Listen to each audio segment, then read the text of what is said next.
Na današnji Vprašaj Mašo ti razkrijem, kako biti bolj prijazni do sebe, kakor do drugih.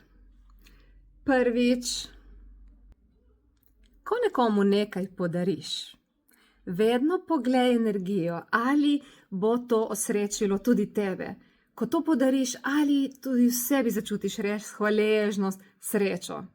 Če tega ni, pomeni, da ta oseba, ki podarjaš, ne bo zares tega prejela in ne bo doprinosila.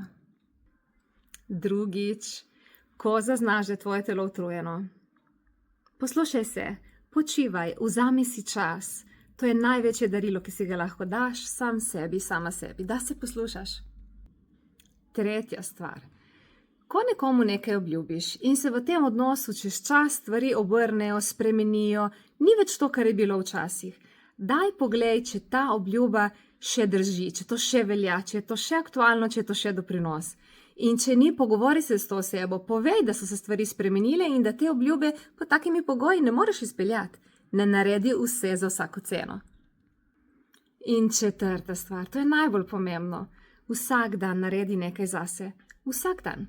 Nekaj za sebe. Da spiš 5 minut dlje, da si tuširaš malo dlje, da si privoščiš kavico v miru. Lahko so to malenkosti. Vsak dan obvezno najmanj eno stvar naredi zase.